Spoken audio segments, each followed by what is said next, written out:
Hello everyone, welcome back to my channel. Today on the 1st of October, on this sunny, slightly chilly, breezy day, we're in the garden and I'm doing a tag video. I've got a little bit left of my coffee.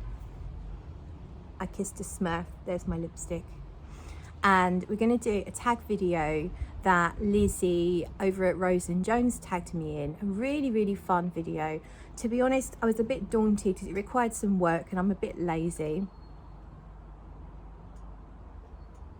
But I'm going to try and be better at doing tags. And I really like the questions that Lizzie had in her video. So go and watch her video if you like right now or later after this one, up to you. I will link it in the description below. But it's the Equinox poke tag or something like that. I've probably missed a few words out there, but it'll be in the title. And basically it's a lot of questions around seasons and what fragrances. It's kind of like looking back and looking forward on our fragrances and how we use them and stuff like that. So let's just get into it. I had to drink that quick because it's just a little bit left and I don't want it to go cold because cold coffee makes me gag. So let's start then. The first question was, what is your most surprising discovery of 2022? So that doesn't mean a fragrance that came out in 22, but rather one that you personally discovered in 22. And that has to go to this guirlande here, and it's called Joyeuse Tuberose. Surprising to me because it was a blind buy. I got it for a ridiculously cheap deal on TK Maxx. And that's the only reason I purchased it, because I knew that if I didn't like it, I could sell it on and not make a loss. But I actually fell in love. So I bought this year, and as you can see, I've used more than half. So that's how much I love it. And I think the reason it's surprising is because I'm not a tuberose lover. I find tuberose, I should say. I'm not a tuberose lover. I find it a little too blousy, a little in your face.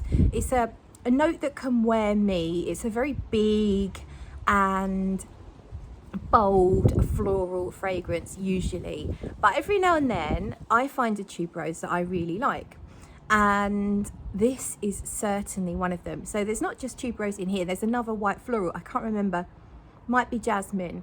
And what I love about this is it's fresh, so it's white floral, but it's also got this real freshness to it. It's probably citrusy, something like bergamot in here. There's almost a lemony sharpness just smelling it here. And it's got this greenness to it. And tuberose can have a green element to it.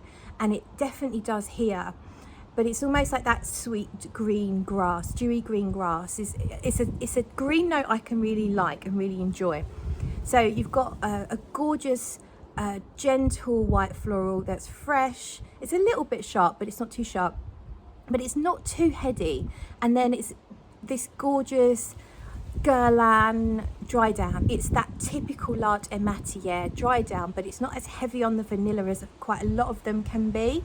It's definitely vanillic, and you can smell the vanilla almost as soon as you spray the perfume. The vanilla's there, but it gains in intensity as you wear it, which tends to happen with most of the guirlande large ématillère. But this is probably only a quarter of the vanilla as, for example, Angelique Noir, which is a bit too vanillic for my taste. It just goes a bit too sweet. This is perfection. It's a really beautiful, perfect sort of spring day perfume, or even a summer night. But I would wear it really all year round just because it is so happy and joyous. It's called Joyeuse Tuberose, and it really is a joyous fragrance. So that was my most, what do we call it? Most surprising discovery of 2022. I'm really happy to have that one. So the next one is most worn spring. And I was like, oh, I don't know.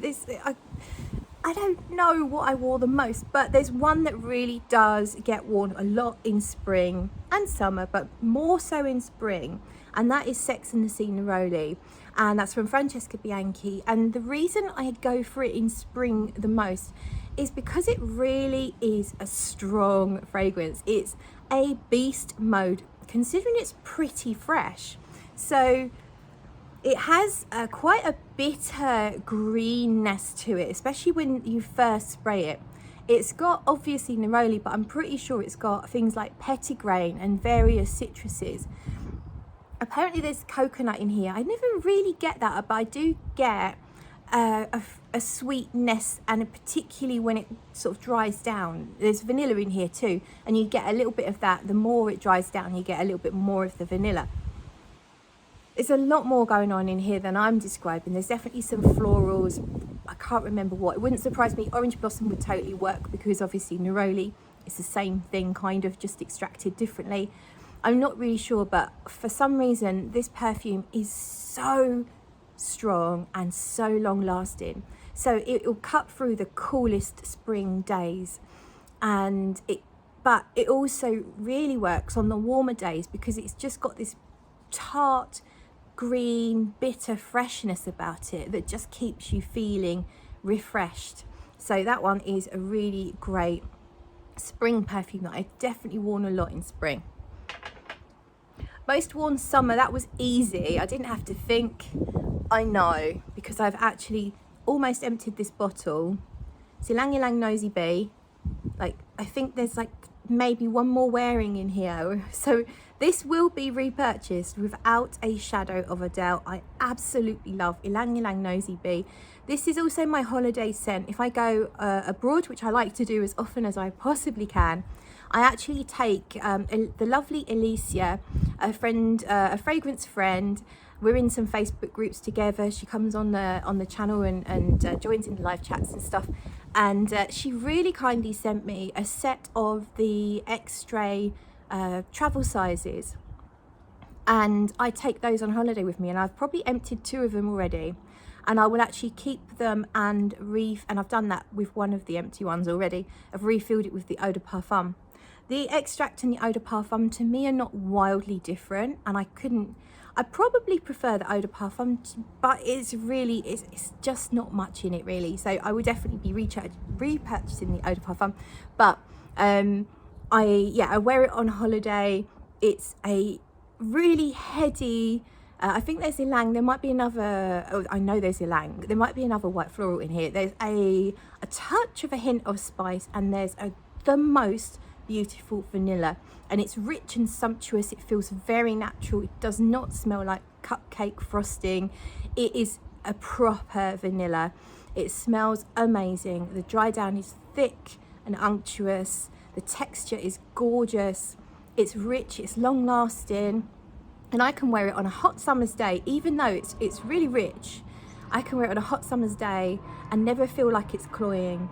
And then I absolutely love it on a hot summer's night as well, or even a cool summer's night. And I also wear it year round because I just really love it. But for sure, it's most worn summer. Next question, most anticipated autumn fragrance. And I forgot to bring it down, so I'm not going to go and get it, but it's Embers from Teone Reinthal. Embers it's another vanilla-y perfume. It has this amazing vanilla bean tincture in there that Teone was gifted these magic vanilla beans from a faraway distant land, and they are stupendously beautiful. She made a tincture, and that is part of Embers. So you have this creamy, amazing vanilla, and there's a touch of rose in there, which I generally don't always pick up on. There's a lot of, I think it is Mysore sandalwood. There is a beautiful sandalwood. There's a hint of a spice to it. It's rich. I don't really find it smoky. It's called Embers, but I don't think I find it that smoky. But it is very diffusive, and it wafts around you, and it smells so enticing. And I really feel like it works brilliantly when the weather's a little cooler, although that doesn't stop me from wearing it sometimes when it's warmer. Sometimes I might do one spray of Embers and something else from Teone's collection, just so I've got that little backbone of something rich and sweet and special. But everything Teone does is special, by the way. But if you've tried them, you'll know that already. Most transportative seasonal fragrances. So Lizzie wants 4 fragrances, 1 for each season, that just take you to that season. And I did struggle a little bit with this, but I'm here, I got it, I've done it. So I've started with my summer, and I've gone for Frangipane. Any kind of beachy frangipane fragrance is gonna take you to summer, or it certainly does for me. And obviously Ylang Ylang Nosy Bee would do the same, but I've gone for this one, and it's Frangipane by Chantical, and it has the most delectable white floral note. So it's Frangipane, but I'm pretty sure there's also some jasmine, maybe some other white florals. It's like Monoi oil, if you know Monoi oil. It's like, I don't know, imagine you get to go to Hawaii and they put the flower, the lei around you, and it's made of real flowers, and they maybe you get to take part in some sort of ritual, and they anoint your skin with coconut oil and vanilla, so vanilla infused coconut oil. So that's what this is. It's kind of in a way, it's a typical beachy perfume because it has the white florals, it has the vanilla. I'm not sure if it's actually got coconut. It could have. I don't always, if a coconut's quite subtle, I don't always pick it up. But it's got a freshness to it, but a richness because of that vanilla. And it really is that typical tropical island scent. It's pretty, it's really, really pretty. It might remind you a little bit of sunscreen, but in a really, really good way, not in a tacky way. If you're going to a resort, it's a high-end resort, everything's white. Everything is pure white and pristine, clean and lovely. So that is Chantical Frangipane. And then my autumn scent is Tobacco Rose from Papillon. Here we go. Now, the reason I've picked this, so don't forget, this is fragrances that remind you of a season. And this to me smells like dried autumn leaves as part of the makeup of the fragrance. So when I smell it like this, I can picture all the different colours of autumn leaves, but there's a little bit of a dryness about them. So they're rattling around in the breeze on the floor. And of course there's rose, and there's hay, and there's beeswax. So it's quite a savoury perfume, very multi-textured perfume. In the dry down, you do get some oak moss. It comes out much further into the dry down. So if you like oak moss, you will enjoy this. And it to me, when you first spray it, it just smells like autumn, and it would actually work perfectly in autumn as well. So Tobacco Rose for my autumn scent. And winter then, I picked Dendera from Centauri. The reason I picked this is because to me, when I first smell it, it's like you took a load of spices, all the different spices, the warm, sweet spices like nutmeg and cinnamon and ginger, and you put them on a baking tray and you put them in the oven and you slowly let them heat up and then smoke. So I get this really warm, smoked spiciness in the beginning. There's rose in here, but it's not too big a note. I don't really pick it up. I think it does something to the concoction, does something to the composition, but it's not a fragrance I would initially say, oh yeah, it's a rose perfume. To me, it's a spicy, resinous perfume. So it's rich, it's very mysterious. It smells like incense and as I say, like smoky spices with a sweetness underneath. And it's really amazing and a perfect fragrance to take you to winter. If you like spices for winter, then Dendera is your guy. And then for, where are we, spring? And then for spring, I've got this one here. For spring, I do love a floral musk. Okay, let's be honest. For life, I love a floral musk, especially if it's got some sweetness to it. And this is really very perfectly spring-like in my opinion, because I think musk brings to mind, especially if it's clean musk, and that's what I'm talking about here, clean musk. Clean musk brings to mind laundry sheets, clean white laundry drying in the breeze, above a meadow full of wildflowers. And I kind of get that feeling from this. There's quite a few different florals in here. Peony, orange blossom, I've forgotten the others. It smells, I think there's rose as well, but it smells like lots of natural flowers growing outside. Maybe just a tiny little bit of the grass as well. And then this gorgeous clean musk. And in the dry down there is, so there's a note of amber. This is not an amber perfume. I get vanilla really. So when I think of amber, I'm thinking something rich and sticky. And I would not say this is an amber perfume. The note I get really is mostly vanilla, and it's very soft and it's not overtaking anything. The vanilla combines with the musk, it just makes this lovely powdery, gently sweet scent, and I really do enjoy this, and it takes me to spring. So that's Levant from Ormond Jane. Next question, Gothic Halloween scent. So this one I really did struggle with because I don't have too many Gothic scents really, not that I can think of. And then it came to me as kind of obvious. I should have realised. Let's give it a shake. And of course, it's Lune Feline from Atelier des Ors. This is quite a rich, smoky, spicy vanilla scent. So I think you can call this Gothic, plus the name. Lune means moon, and feline is a feline, cat. So it's like cat moon, moon cat, something like that. Yeah, this is quite a rich, dark, smoky, spicy vanilla. There's cardamom in here. Cardamom is so smooth. When you first spray it, the cardamon's quite strong. It's really smooth and syrupy. And as it dries down, the cardamom kind of calms down, and you get much more resins and the vanilla. And the vanilla's very natural smelling, very smoky. A really exciting and sexy perfume, so perfect for Halloween if you want a sexy Halloween. Maybe you like dressing up. Talking of Halloween, the next question is your most ghosted perfume. So, ghosted is a modern day term for when someone who you are having a relationship with or on the cusp of a relationship with, and they just suddenly disappear on you, because of course in today's world they can just block you and then they're gone, and most people find it very hurtful.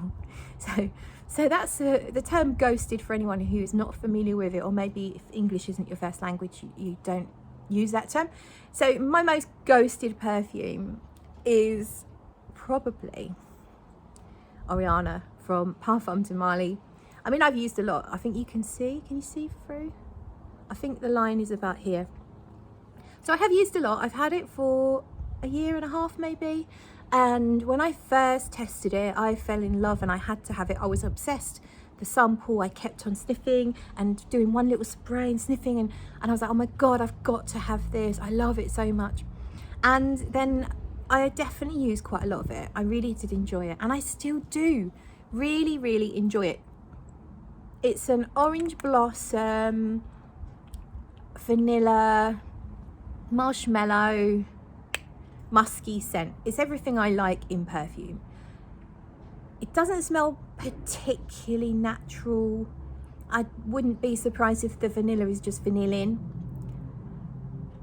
but I do find it very enticing. I love the way it smells. The problem that I have with it, and this is a problem, I don't know if it's unique to me, let me know if you have this issue, but when a fragrance is quite sweet, and this is one of my sweeter perfumes for sure, when a fragrance is quite sweet, I need it to be quite changeable, because if it stays at one level of just being sweet and smelling the same for a long time, I get sick of it.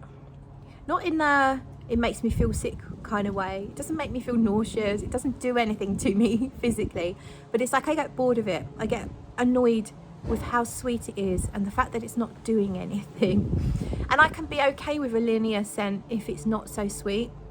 I had the same problem with Naxos. Naxos from Zoologist is stunning, absolutely stunning, but it's a bit linear and it's quite sweet, and in the end I just was never going to wear it because it just got on my tits. And unfortunately Oriana is doing that to me. Maybe I'll definitely carry on wearing it, but for now it's been ignored, it's been ghosted. But it is beautiful, but it's been ghosted. Sorry, Oriana. I love you, really.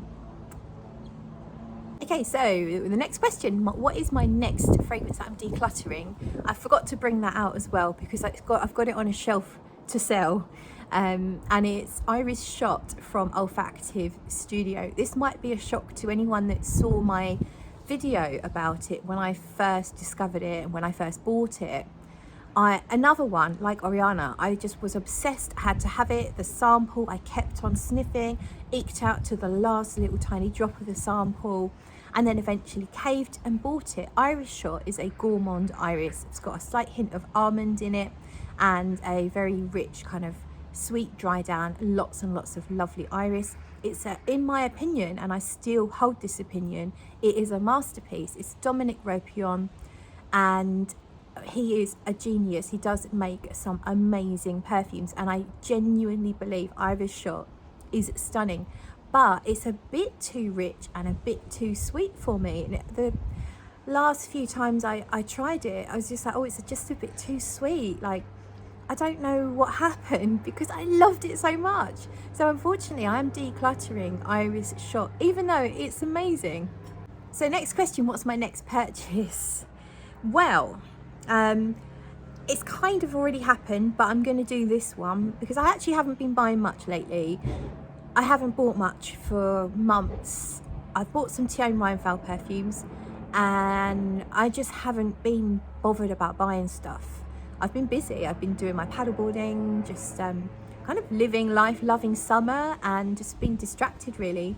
So I haven't been thinking about buying stuff, and certainly haven't been buying stuff. However, I did just get some samples from Jovoy, and if you go back on my channel you can have a look. I sampled 8 perfumes and I did my first impressions of all of them, and the one that I fell in love with was Blanche Bette from Liquid Imaginaires, and I was excited to try it. I'd been wanting to try it for ages. I've seen some amazing reviews on it. It had all the notes that I love. It's a musky, milky, white floral gourmand, and I was never going to blind buy it because sometimes gourmands are just too sweet for me, but I had a feeling I was going to really like it. Anyway, cut the story short, I fell in love with it. So on the paper, when I sniffed it initially, I liked it a lot, but it was only once I put it on skin, and it was more like the second time that I tried it that I really fell in love. So it's one of those, it's a grower, not a shower. And I tell you, the thing about it is the musk, because as I've already told you, I'm a musk whore these days, and I think it's the musk that really gets me. It's like layers and layers of beautiful musk, and it just gives you this magical aura that is, it's so hard to describe. And I remember I'd worn it sort of like the second or third time, and it was hours and hours into the wear, and I was catching whiffs, and I was like, oh my god, I have to have this, I have to. And it retails for £230, but that's a lot of money and not something I would really be wanting to do. But actually Jovoy were out of stock of it, and I did a little search and I found one on eBay a little bit cheaper than retail, and it's coming from Italy. So yeah, Blanche Bette from Liquid Imaginaires is on its way to me right now, and I'm not checking the tracking every 5 minutes, I promise. Next one, most desired on your wish list. Well, as I just said, I'm not really looking to buy anything at the moment. I've got nothing really on my wish list. However, the lovely Teone Reinthal has just put on her Instagram that there are 2 new perfumes coming up shortly, and she's described the fragrances, put the notes on now. So she's teased it a little bit, but now the notes are there. And the one out of the two that I have my eye on that I may well end up blind buying, it might be, if it's available by Christmas, it might be a Christmas present to myself, from myself. And the fragrance is called Mana, M-A-N-A is how you spell it. Notes are, you've got vanilla, CO2, ylang ylang, champaca, jasmine, pink pepper, Sumatran patchouli, labdanum, and her musk / smoke accord. So it sounds amazing, and that may well be my next purchase. So yeah, it might be a blind buy, probably will be. So my most enjoyable 2022 release, I didn't have to think about this for a second, and it's exactly the same as Lizzie. Actually, Lizzie put it in a slightly different category, but I can't put it in the favourite purchase of 2022 because it was gifted to me, and I would have absolutely bought it myself, but Liz insisted on sending it to me, and I love her for it, and I will be buying it once this one is done. As you can see, I've made quite the dent. It's Hera from Papillon, and it's the most gorgeous concoction of a white florals with iris. There's also narcissus, and I think there's some rose in here. This has really sort of developed as I've had it. I remember when I first sampled it, the florals were really lively, and now it's all kind of like calmed down. It smelled great either way, but you get the iris immediately mixing in with the white florals, and it's kind of creamy and musky. And then it's more of a chypre in the dry down, but it retains some of the sweetness. So I think there's some vanilla in here. It's oak moss, I think there's labdanum. So it goes kind of powdery, sweet in the dry down, with the oak moss almost countering the sweetness a little bit. And it is amazing. It's really long lasting. It is an extract parfum, and it's highly natural. It's the most amount of naturals that Liz has ever put into a perfume, and she uses usually about 50% naturals, which is way above most perfumes, or particularly if you're talking designer perfumes. It's like it's never happening in a designer perfume. Hera is absolutely rocking my world. I love it. I try not to wear it too often because I don't want the magic to die off, but this could be my signature scent. I also feel like it's a little violety. So obviously iris can smell a little violety. I don't know if Liz put any ionones in here to give it a slightly violety feel. I must ask her. But Hera is absolutely my favourite release of 2022. My most disappointing release, I found this one really difficult because I don't have a lot of high hopes generally for designer fragrances, and I can't think of any indie perfumes that have let me down, so it had to go to designer. And the only one I can come up with, and it's really not that disappointing because I never really cared that much in the first place, but I saw Paradox from Prada listed as a new fragrance on Fragrantica. I heard about it, the notes sounded really nice, so I had a small amount of hope that it was going to be nice. I tried it at the airport at Gatwick. I might even have a clip of my first impressions. If I do, I'll chuck it in. I tried the new Paradox from Prada. It's marginally better, not much. It's still definitely another musky. It smells like a fruity floral it's a very generic perfume, but it's quite pretty. It smells like sweet, rounded white florals backed up with vanilla and musk. It's nothing you've never smelt before.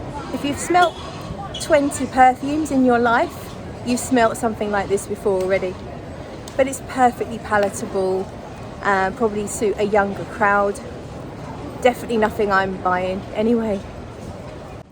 I can't remember the notes. I think it's a white floral vanilla, which is, that's my thing. It was just a little syrupy sweet for me. I mean, generally designer fragrances do come off a little syrupy sweet and can make the fragrance feel like it's not really that natural.